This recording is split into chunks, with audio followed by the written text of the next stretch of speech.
Uskup Atambua Monsinyur Dominikus Sakuper bersama ribuan umat dan para imam serta biarawan-biarawati Keuskupan Atambua yang berada di wilayah Dekenat Kefamenanu mengadakan jalan salib Laudato Si di tempat penghijauan Kobe, Bijela Sunan, wilayah Proki Eban, Jumat 4 Maret 2022. Jalan salib di alam terbuka Kobe Bijela Sunan Eban ini merupakan tindak lanjut dari penghijauan yang sudah dilakukan Bapak Uskup Atambua bersama umatnya beberapa bulan sebelumnya. Jalan salib merupakan kegiatan rutin devosional setiap umat Katolik saat memasuki masa Prapaskah. Bapak Uskup dan umatnya menggunakan momen ini untuk menanam lagi berbagai anakan pohon di lokasi penghijauan ini sambil berdoa sepanjang jalan salib itu.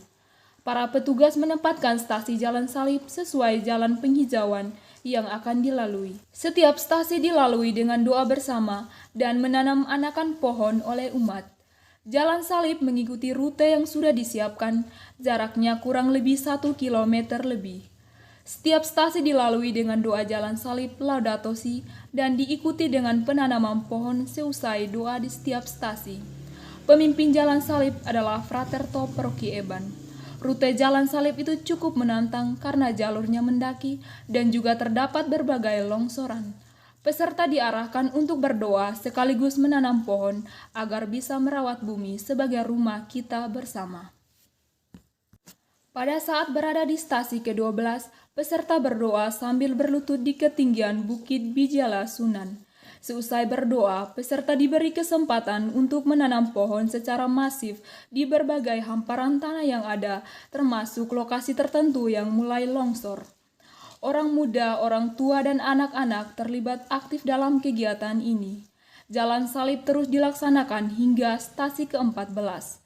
Sebelum berkat penutup jalan salib Laudato Si, Uskup Atambua memberikan beberapa arahan penting.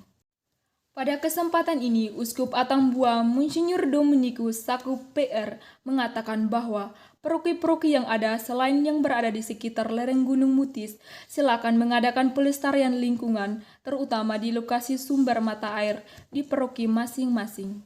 Beliau juga menegaskan bahwa bahan APPE tahun ini memuat hal itu sehingga tahun ini kita fokus mengadakan pelestarian pada sumber-sumber air. Beliau juga menginstruksikan kepada para pastor paroki untuk mendata sumber-sumber air yang sudah membutuhkan pelestarian di paroki masing-masing. Bila ada tempat yang longsor, pelestarian lingkungan perlu mendapat perhatian untuk menghindari bahaya longsor yang lebih besar. Selain itu, Uskup Atambua menghimbau kepada umat di paroki-paroki untuk bekerja sama dengan komunitas ekoenzim NTT untuk pengadaan pupuk bagi masyarakat kita. Uskup Atambua mengatakan keprihatinannya setelah menyaksikan banyak pohon ampupu mati oleh karena lahan itu dibuka menjadi lahan pertanian.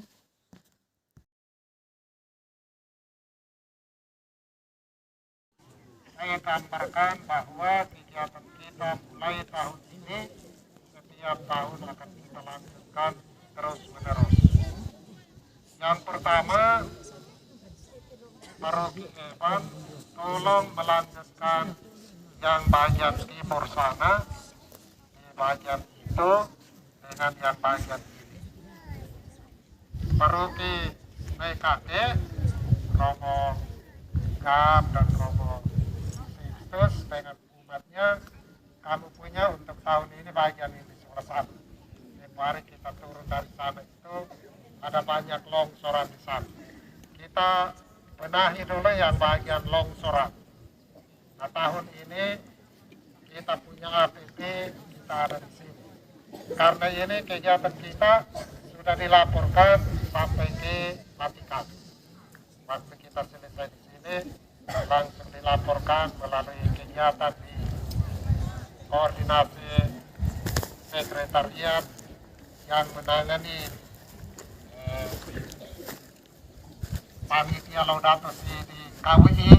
Mereka sudah memasukkan Atambua, kita masuk dalam apa yang dinamakan pelestarian lingkungan hidup di Das Menenai Paroki lereng Gunung Mutis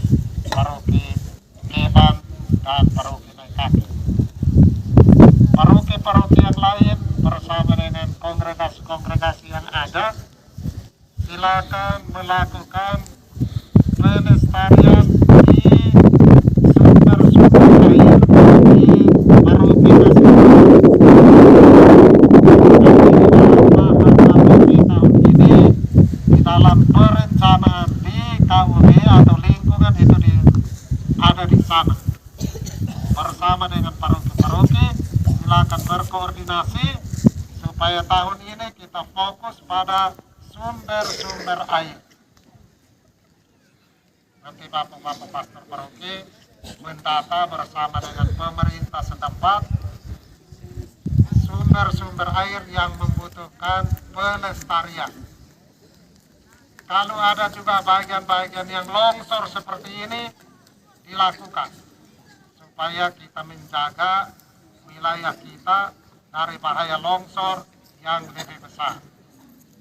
Nah, tahun ini kita fokus pada pelestarian lingkungan hidup. Hal kedua yang bisa dilakukan untuk membantu umat adalah bisa kerjasama dengan komunitas Eko-Inti NTT untuk pengadaan pupuk supaya membantu masyarakat kita. Kalau seperti yang tadi saya lewat, pohon antupu mati, lalu tanam di bawah pohon antupu, sehingga jagungnya juga antara berbulir dan tidak berbulir tidak jelas, ini tidak dapat 1 kilo pun. Nah, ini memprihatinkan. Maka sementara saya dengan Badan Das Penenain sementara berkoordinasi supaya kita mengadakan anakan pohon produktif membantu saudara-saudari yang di sekitar ini, wilayah kawasan, supaya tidak merusakkan tambah hutan dengan hasil yang seperti tadi saya sebut. Ini mohon maaf, kita kerja pasti tidak membawa kemajuan.